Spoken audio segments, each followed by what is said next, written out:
name is Sean Moloney. Goodness me, I've got a number of hats really. I'm CEO of a company called Elaborate Communications, publishing director of a magazine called Ship Management International, which is the main ship owner, ship manager magazine, and also the owner and founder of London International Shipping Week, among other things.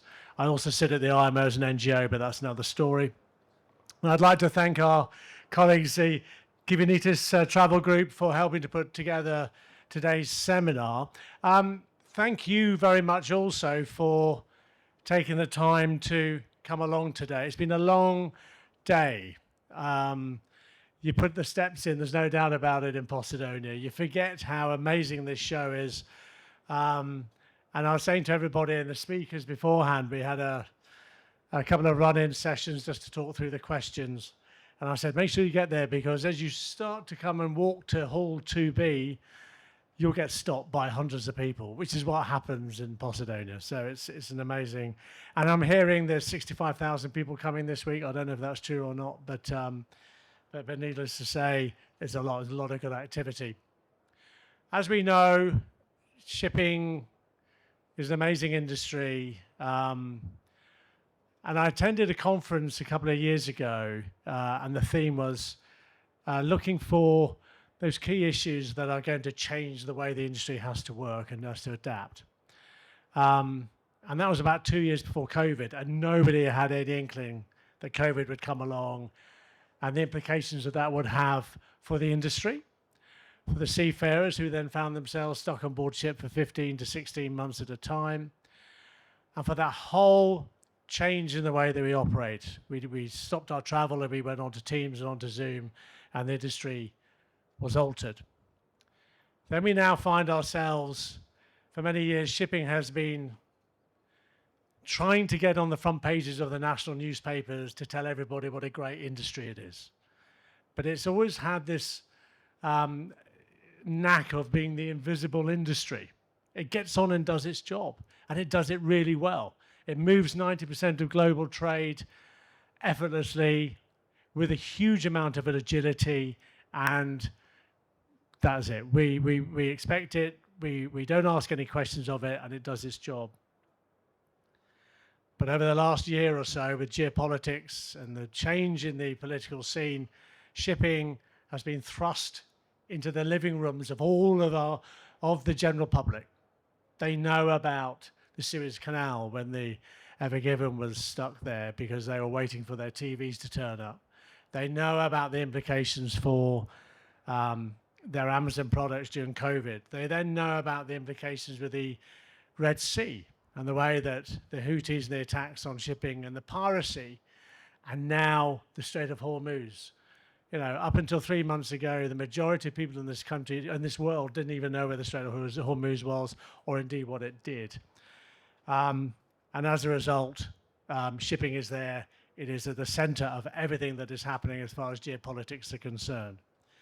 And I've just come away from the TradeWinds conference, where the whole issue in the Hormuz is dominating conversations there with the Greek ship owners and the investors and the bankers.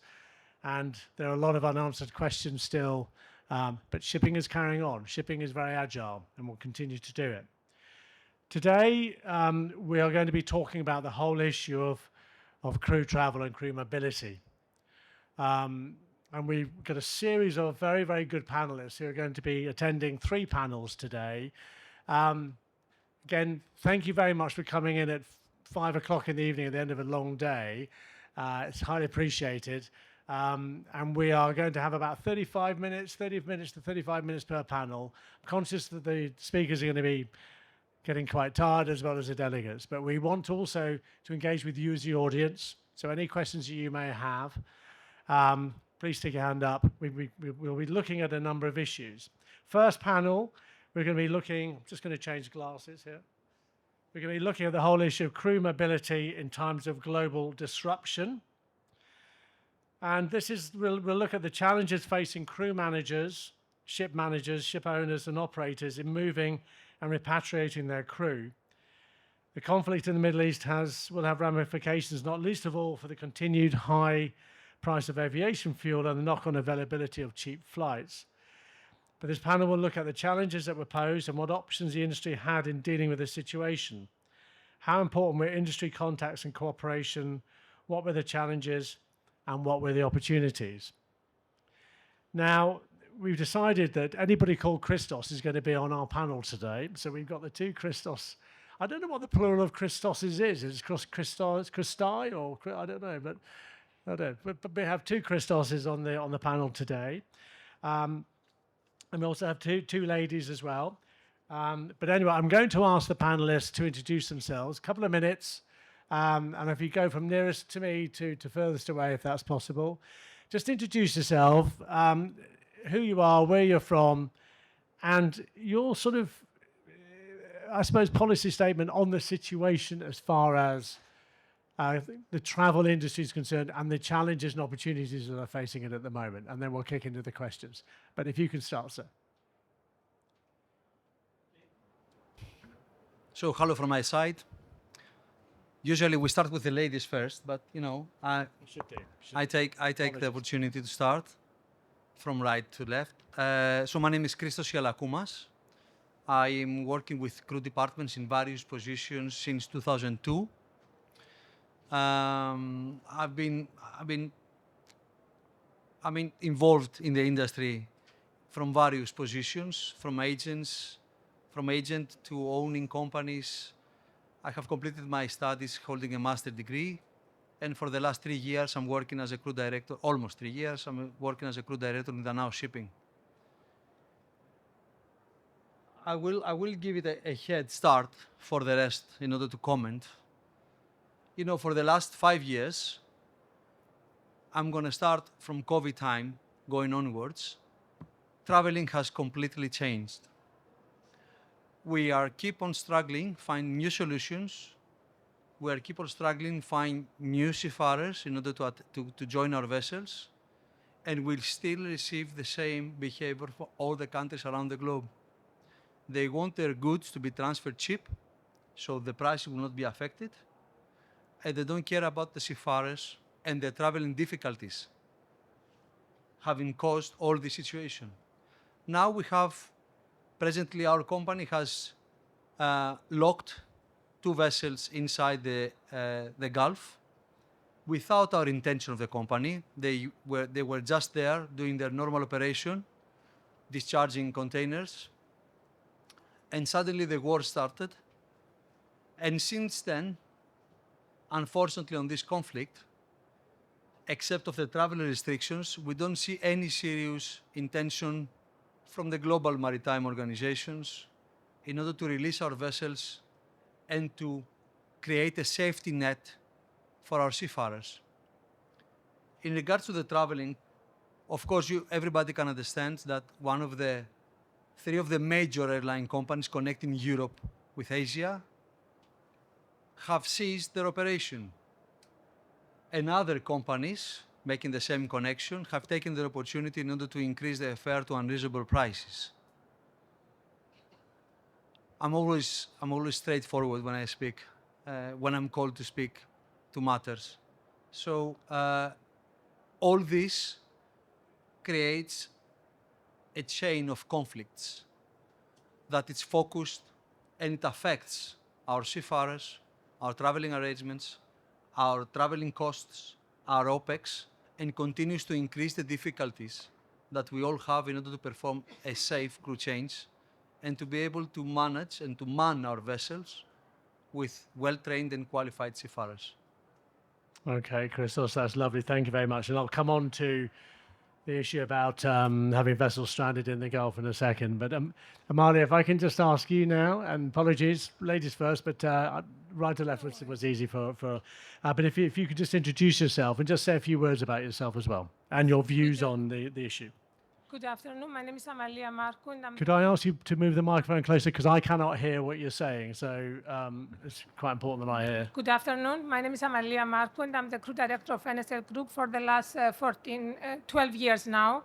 I started my career in Bernard Schulte, and I am 25 years in shipping industry, all the years in crewing department. I will agree with Christos that the difficulties won't stop. And over the last 5 years, we faced all these crises around the world. We didn't see any release, many travel arrangements from the various countries, and I'm referring mostly to visa arrangements to book seafarers to travel to a specific port, that we need to deal with long processing visas, and many times we don't manage to get them despite all the efforts.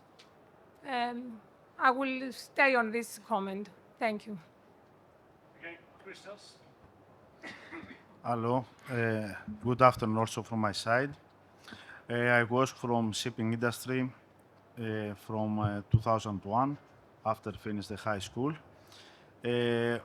All my career I was start from seafarer. I have only changed 2 companies regarding only for LNG tankers. I start from apprentice officer, OS, AB on LNG vessels till master position, and later I come in office as marine vetting superintendent, operation department, safety department, and now in the last 1.5 year I was in crew department in gas log. This is my career. In COVID cases and all travel experience, I was many times on board. I have faced all these difficulties, and also we have many problems regarding the visa, travel cancellations, etc. And now in this crisis regarding the Middle East, we are more familiar in order to adopt more quick in the crew changes. Okay, thank you very much, Christos. I'm just here so I can hear a little bit clearer because it's quite noisy outside. Alexandra, can I ask you to introduce yourself and say a few words as well? Thank you. Good afternoon. My name is Alexandra Loulé. I have been in shipping industry since 2006. I have worked on both sides of the crew management. In my early career, I was started in a manic agent, and the later years, I have been from a ship owner side. That gave me the full picture of crew transportation and the decisions made and executed from early levels. Currently, I serve at a maritime company. I have been in this company from the scratch, 9 years now. Have been in shipping industry during challenging periods, such as financial crisis, COVID-19, and now with the geopolitical disruptions that affected the global routes. And we have faced many challenges considering the crew changes and the crew transportation, which we'll analyze later on together Okay. with the colleagues. Now, can I just ask the panel before we start, apart from Christos here, anybody else have any vessels in the Gulf as well? Amalia, you do as well, and Christos, okay. Can we just touch a little bit on that, because it is a very emotive element. And again, I'm going to go with ladies first on this one, and then we'll then go with the two Christoses from left to right. Could you, having vessels in, and I had a chat with Harry Vafius last week, and he's the same. He's got some vessels stuck in there as well. And he said to me, and it's on a podcast that we've got on our website, he said, there are two types of seafarers. He said, you've got the seafarers that are struggling with mental health and anxiety issues, and you've got other seafarers who are saying, I want to earn more money because I'm stuck here and I reckon I can get more money out of it. And what is the situation like at the moment as far as the seafarers are concerned, as far as being able to repatriate them, as far as dealing with the issues that they are having to deal with at the moment? Amalia, do you want to have a go at that first? Yes. At the beginning, it was very difficult, especially because we also didn't know how the situation will develop and how dangerous it is for our seafarers. Moving on, and they also realized that it is not, they are not in danger. It became has somehow stabilized the psychological impact in their mental health, impact that it was having on their mental health. It was we have offered them unlimited internet so that they are in constant communication with their families, and they can exchange news and feel somehow connected to the world. And as soon as it was somehow started stabilizing the situation, we moved the vessel to shore and we have done crew changes. So we send on board seafarers who wants to be there and who don't really have this anxiety. We first sign off people and let the minimum safe manning, and now we embark also seafarers that they can be on board and they want to be on board and they don't have these anxiety issues. And are they getting adequate supplies and water? Yes, and we get the vessel to shore and we supply everything. This is not an issue. It was never an issue. You can move the vessel to Minas Acre or Dubai, and we can supply everything. Okay, Christos, let me bring you in, Christos, on this as well. Yeah. Yes, also for my side, it's okay. We are from the beginning. We have a vessel inside the Gulf. We have two vessels. One is passing the strait at the time of limit, and the second one is not possible and stay there. And we have also, during this time, we have crew changes, and we have the crew in hotel for sign off and the sign on board, as usual. What can we do? We have a different opinion. We have always asked agencies with a different, we take different approach. And also, what can we do? The first, we have 10 days around the crew in hotel. And another vessel, and on the vessel also we have the crew on board without we know where is discharging, etc., some items. First of all, later it's very difficult because we have also visa, etc., in order to disembark the crew. And also not possible from Qatar, from Doha. We need to travel 6 hours about to Saudi Arabia, and later we disembark to Greece after 10 days around. And for the crew on board, it's okay, difficult. We keep the vessel anchorage for the 15 days around without we know anything. And later we start commercial operation there, the vessel. But we are not clearing how to disembark the person, etc. For the first month, all this. We don't know nothing, when sign on date, sign off, etc. And also what is the requirements for the sign on crew members, for the new. Now it's normally, we make crew changes. Only the difficult is visa issues. I need 7 working days and more papers, etc. But depends of the time. One time we receive the visa in 2-3 days, another in 7 working days, because we have also difficulties in Middle East for weekends, etc. Because little different with us. For this reason, now all is normally. Okay, so thank you very much. Bringing in the other Christos here. I mean, is it very much thinking on your feet and the whole situation is changing all the time, or are you also drawing on maybe lessons that were learned during the COVID situation? We talk about visas being a particular point there, but give me your reflection on what it's like having crew stranded in the Middle East Gulf. Sean, first of all, I would like to go a bit back to the previous question that you made. I had the opportunity to travel to Dubai and visit one of our company's vessels very recently, while the vessel is stuck in a place that cannot move, it cannot go out. So I have to agree with Mr. Vafias, if I remember correctly, comment that you mentioned earlier, that there are 2 types of seafarers. But in any case, even if we are discussing about people that they like to take the opportunity to make some extra money on this, the mental health is a very critical issue. Everybody is afraid. We were unlucky because our vessel during operation, they had nearby to the port area, they had some drones attacked there. So everybody were heavily affected by seeing the fires, a couple of kilometers away. So there are restraints, as you can imagine. There are things that if you ask them, even regardless of the amount of money that you're willing to pay, they will not take it. They will not accept it. So in our efforts, except of what our good colleagues have already mentioned about the internet and about the extra remuneration and, of course, food, thank God we can supply everything there.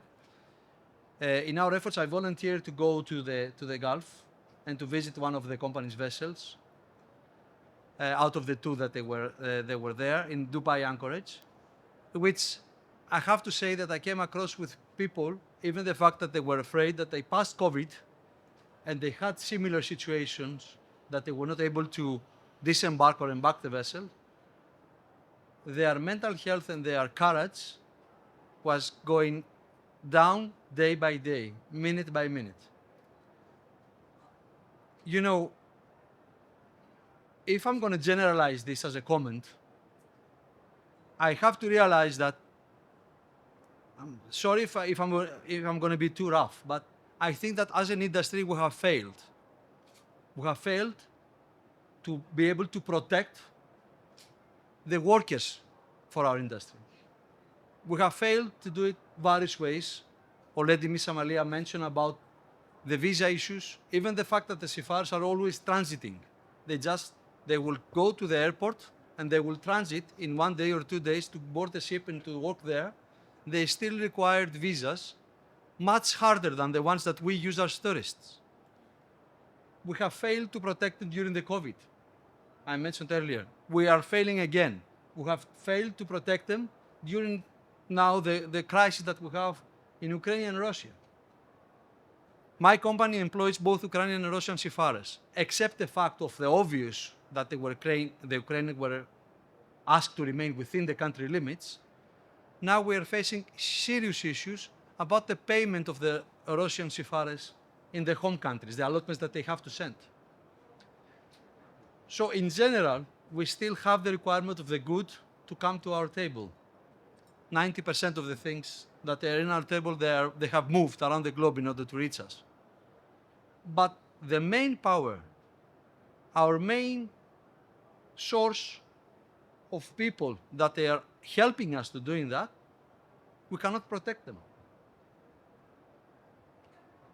Okay. And this is something that the seafarers as a community, they realize. That's why we continuously face the reduction in the number of seafarers, which will get harder and more difficult year by year.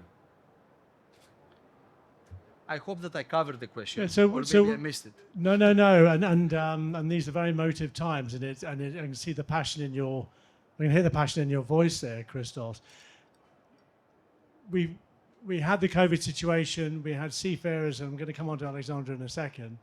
We had seafarers stuck at sea, suffering with mental issues. Really, really tough situation. Now we've got a repeat of it. They're under attack. They're fearful for their lives.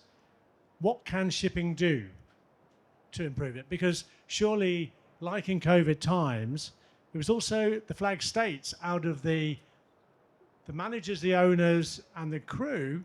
The flag states were the ones who shut the borders.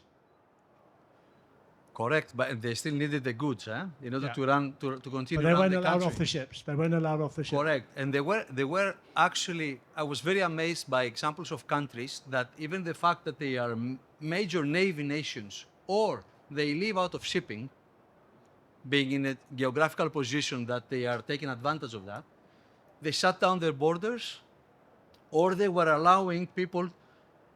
They had these green lanes, as they called it. They were allowing people to transit through the country, but not their own people to travel from island to island in order to come to the capital and leave for the vessel. So, yeah, to the question, in order to make it short, and I'm sorry if I'm over speaking, but I think that only a world organization like IMO or a similar body coming from ship owners, which they face daily these issues, and they are more easy to react. They are quicker to react because we have the feedback. We face the same problems everywhere. Regardless of the vessel type or the nation of the seafarers, we all face similar problems. So an organization ideally coming from ship owners and ship managers or manning agents, that we are the heart of the industry, could maybe address these matters in a more holistic way. Alexandra, let me just get your views on this emotive point that Christos is saying there. You're a crew manager. We've got crew managers here in the audience. We've got Henrik as well over there. But Alexandra, what's your view on this? Has shipping failed? Has the industry failed the seafarers? No, Alexandra in the corner. Yeah, sorry. I would like to share an experience that we have faced recently. Sorry. In our company, it is very important, the operation department, to work closely also with the charterers. Charterers are having demands from the ship owners. So in this, during the geopolitical disruptions, also the owners should have demands by the charterers. What we did, it was to work closely with the charterers and request one of our vessels that was proceeding to Fujairah for bunkering to divert the vessel to another port. In such case, to avoid to be the vessel in the Gulf area, because we didn't know what might be later on. And finally, after many discussions and negotiations, as a company, we managed that and we divert the vessel.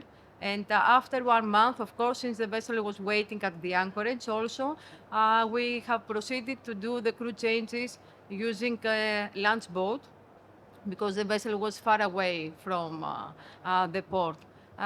This is important also to be close with the charterers. They have demands, but also the owners should protect their crew from this side. Thank you. Okay, and just to sort of say to the audience, please, if you have any questions, just stick your hand up, and I'll air those as well. I mean, really, we're looking at crew mobility here, and really, the first question being, how has a conflict impacted the crew repatriation? We're hearing that it's happening. Christos was saying it's happening there. But what are the options available in getting crews home and to the ship safely? Let me bring you in on that, Christos. How difficult is it? Okay, regarding the crew mobility, from operational perspective, the impact has been a significant significant because the crew changes, not a logistics exercise. They involve continuous risk assessment. As you discussed before, from the day one, we have different travel flights, etc., visas, issues, etc., till today. We have seen sudden airspace restrictions, flight cancellation, rerouting requirements, increased transit times, and in some cases, regarding the safety of specific regional hubs. This creates a pressure not only for the operators, but also for seafarers who are already working under the pressure. From my own experience, in both cases, and also from sea and ashore, one big challenge is maintain continuous without compromising safety and crew well-being. We have many things about well-being for the crew, as discussed before, also my colleagues.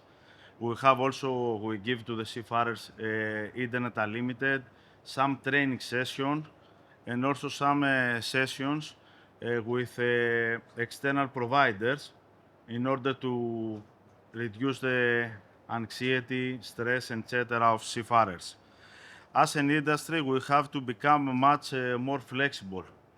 Alternative route through the safer regional hubs, stronger coordination with travel partners, embassies, agents, and real-time monitoring of geopolitical developments and contingency planning we need to have at all times. Always, because we know sometimes we have flights from Qatar, and airport in Qatar have closed before. Yeah. And we need to have alternative flights, because if the guys stay ashore for more than 3 days, we need to stay there. About this, in some cases, availability also becomes more critical because the priority move the crew safely. The reality today is the crew mobility has involved a strategic operational factor through administrative process. As I discussed before, now it's all coming better and better. Yeah. Amalia, let me bring you in on this. I mean, I think the big concern for everybody traveling into and out of the Middle East or via the Middle East is whether they're going to get home again, whether flights are going to be cancelled, and that must be the same for seafarers. What are the concerns? What are the challenges in repatriation? Is it better is the policy to leave them on board the ship and just wait for the situation to resolve itself? because you cannot rely on flights being there and what have you, as Christos has been saying. What are your thoughts on that? Definitely no, this is not the solution because the seafarers are on a contractual basis. They have a contract and they have all the rights to return back home. It is a challenge and it will continue be, but there are always ways to get seafarers moving around. And by making a good risk assessment and limiting the risk, we can always find solutions. As mentioned by Christos, we need to deviate from our normal plans. We need to be flexible, maybe rerouting seafarers, maybe they have to wait longer hours in the airports, using airlines that we didn't use before, maybe longer legs, but there are ways to get seafarers on board and on leave. So far, touch wood, we manage to get good flights and repatriate and embark and repatriate seafarers without big failures. There are times that flights have been cancelled and we need to reroute them or repatriate them back and cancel the crew change. But these were very few cases that we need to face. In most of the cases, we manage to move on with our normal job. Alexandra, let me bring you in on this, if I may. What are the seafarers saying to you when you're talking to the seafarers and you're planning their repatriation? What are they saying? What are they demanding? Are they wanting to come home? Are they wanting to stay on board? What are they saying? There are cases that are very difficult to handle sometimes. And we have to consider that behind the seafarer is also a family. Yeah. This is more important. And families, we know much better that affects their decisions. What we have to do is to stay in close contact with them. As Amalia and Captain Christos said, to try to find alternative ways to work closely with the travel partners and with the port agents to give us some solutions. And in case that might not happen, to be able to repatriate them, then to be in close contact with their families, sometimes through the money agents or otherwise direct with their families, and to try to support them, to offer them a psychological support. Nowadays, there are many companies that they can speak directly with the psychologists, direct in their language. But in case also, it is very important to understand that the owner and the crew department is there for them, and they try to find any solution to have them back home safely. Okay, and Christos, I want to bring you in on this as well. And just to say, people at the back, there are some seats down the front here. If you want to nip down here, you can do and have a seat. There's seats down here if you want them. Crew travel, Christos, is based on systems. It's based on schedules, structure, planning, what have you. How difficult is it to do all of that when you've got a crisis like we have at the moment with global disruption at the moment? Because you need to have strategies in place, don't you? You're dealing with human beings here. You're dealing with cost. What are your thoughts? Except of the affected area, as I mentioned in my beginning, in my opening speech, the problem is also that the three major airline companies have ceased or minimized their traveling, connecting especially Asia with the rest of the world. And this has clearly affected and the availability of the seats themselves, and also the cost. It has increased highly the cost. This is where you need a very strong network of travel agents that they can support you, they can help you by offering alternatives. As Amalia very well said, we have traveled now with airline companies that we didn't know they existed, and with airports that we didn't know that they also do international flights. Trying to normalize the extra cost that the major carriers that they still operate safely, they have seriously increased. Okay, they have brought to the table. Except of the affected, again, area, except of these vessels, the problem still remains. We presently have 85 vessels in the water, and we still have to perform crew changes around the globe without transferring our people through the affected area. It's not an easy task. It's very difficult, and for one more time, shipping has taken the extra cost for that. And of course, again, the seafarers have been asked to postpone, to wait longer, in order to find the correct route or a more reasonable price. Just for an example, what used to cost around $500, now it costs more than $2,000 for the same routes. So as you understand, this also affects the operation of the crew changes themselves. And as a chain, it affects also the seafarers, affects their families. It's something that we are deeply concerned. The families in many nationalities are the ones supporting and even deciding for the embarkation of the disembarkation of the seafarer, of the bread bringer. So it is something that we need to cope. Thankfully, there is resilience. We see resilience in the companies that they are traveling, the traveling companies. They try to re-establish their normal routes, but we are skeptical because, we don't want to transit people from areas that maybe a drone will do the job for you and, things will get messy. And what about the airlines themselves? How are they viewing the importance of the crew travel market still in this very difficult situation?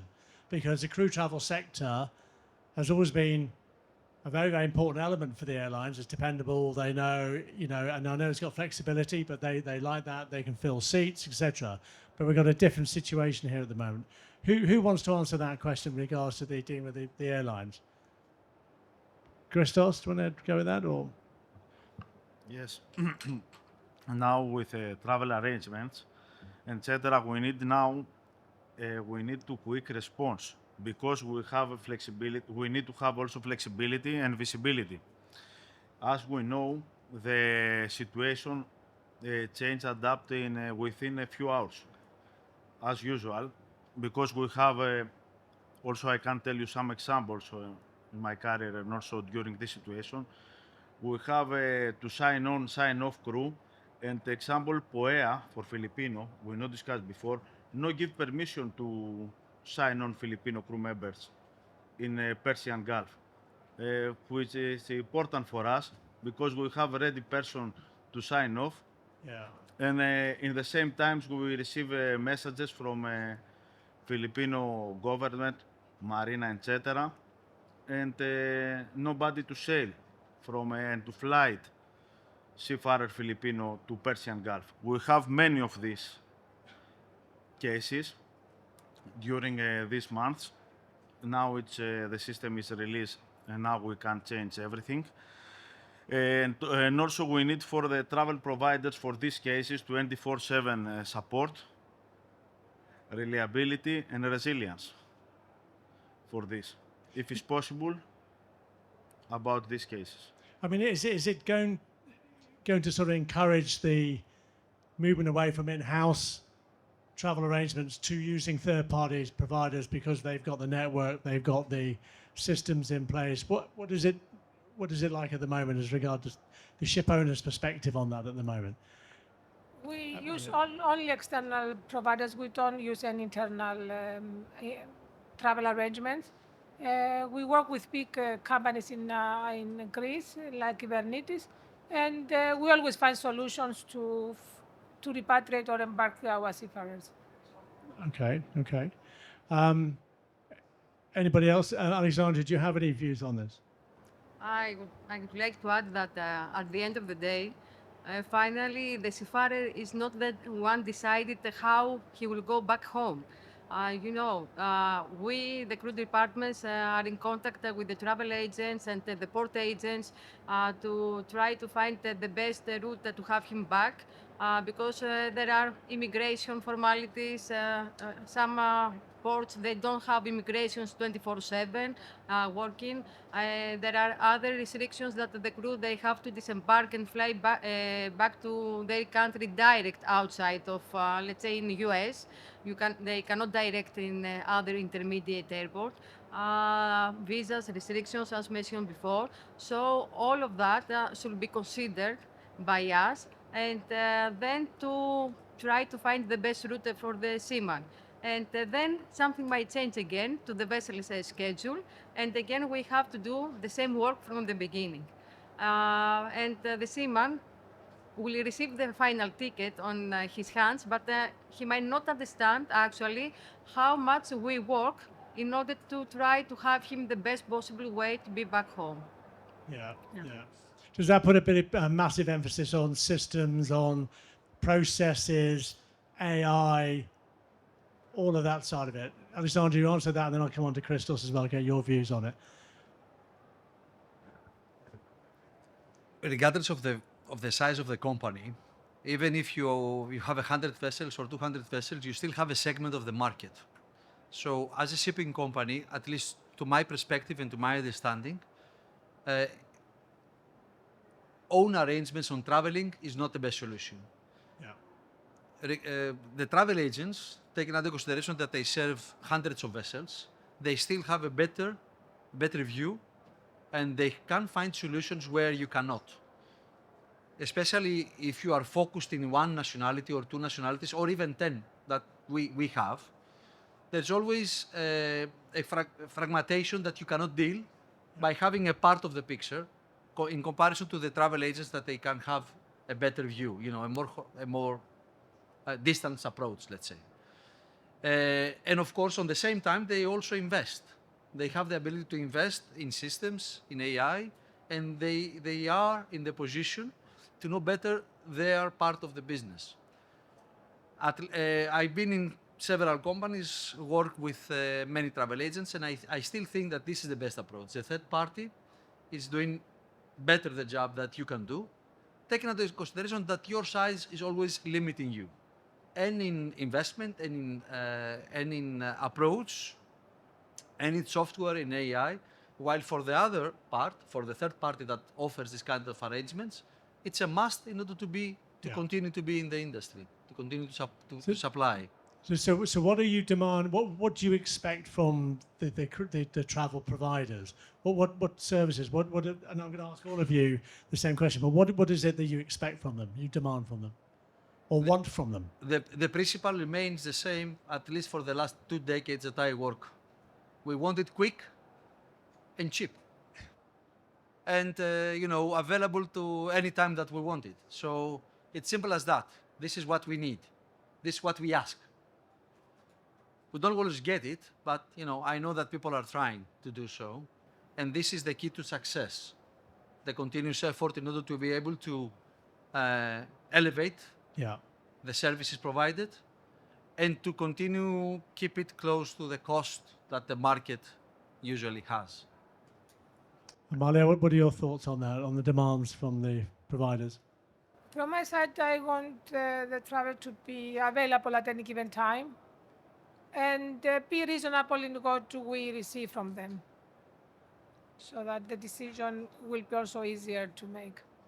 So is it, again, down to the personal relationship you have with the companies as much as the cost? Because if you look at it in other areas of the shipping industry, there's a lot of benchmarking that goes on.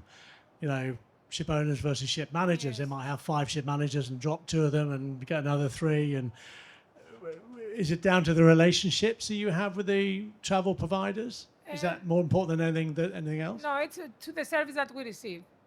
Right. It's not to the relationship. It's the service that they offer. Okay. Christos, what are your thoughts on this? Okay, we thought it's more availability.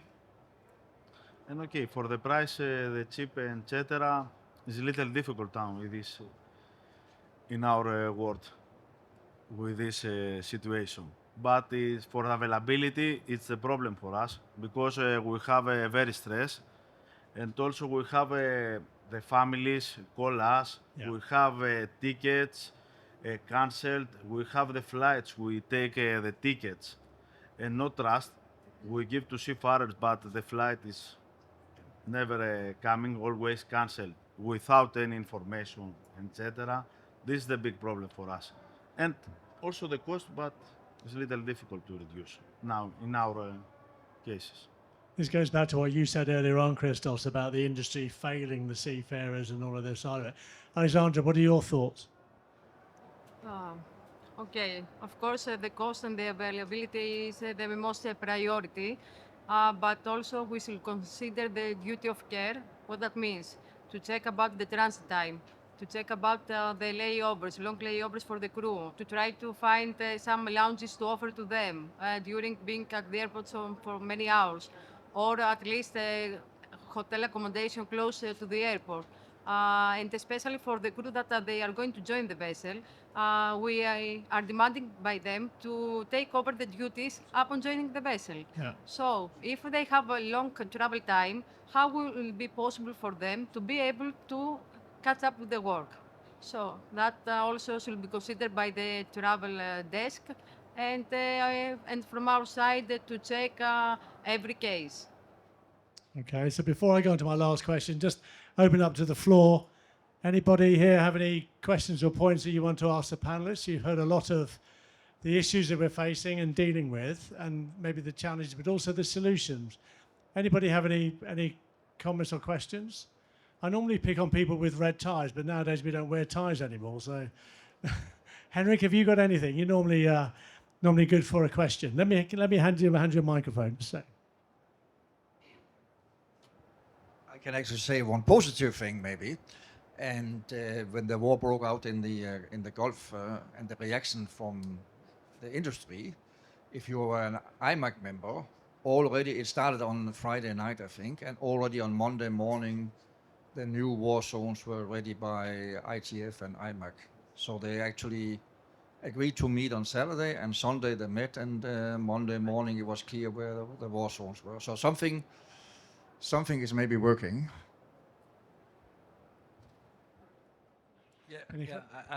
I know that, and I agree. But this is a small fragment of the solution of the problem. I understand and I take it. Of course, we are part of the IMEC as well, and we know. But something agrees. But it's always, again, with Ship Owners Association. It's not a third party. Okay. So final question really for the panel, and thank you very much for your time today. And I'm going to start with you, Alexandra, because I know you've probably got to dash off. But what lessons have been learned from this situation that we found ourselves in? Shipping's very agile. We learn lessons, but what do you think the industry is going to be moving forward and taking on board? You just turn the microphone off. Yeah. The most important is to understand that the seafarer is not just a number; is a part of a logistic. So, and to remember that always when we are requesting from them to extend 1 week more on board, that means that will be affected his family, will be affected his mental health, and all of this will be considered at any time. And to understand, I have a personal experience, unfortunately, during the Middle East crisis. I was with my family in that area. And I fully understand how it was not to have a flight to be back home, neither to know when I will be back home again, and when the flights will operate. And really, it is very important, the psychological side, all time to be considered by any one of us. Okay. Captain, your views. Yes, so we have many problems about this during these cases in the important in the Middle East, and also we affect this and also another area, not only the Middle East, because all Asia passing the flights through the Gulf. Yeah. But we have the problems regarding the crew changes with the families, mental health, stress health, and also we have to discuss always some persons like to disembark or make crew change without reliever. We have in some cases also this on our vessels, generally. Okay, so thank you. Amalia, what lessons do you think need to be taken forward? That we need to build psychological resilience for our seafarers and be able to deal with difficult situation and mentally deal with situation in case needed, such as unexpected cases of a crisis like the Persian Gulf one. Okay. All right. Christos? Seafarers are a special tribe of people. They're not common like us. They are a tribe that they can do things that normal people cannot do. And they deserve our respect and our recognition at the end of the day. I think that's a very, very valid point to end on. Can I ask all of you for this panel, put your hands together just to thank the speakers and the panelists today. Thank you very much indeed.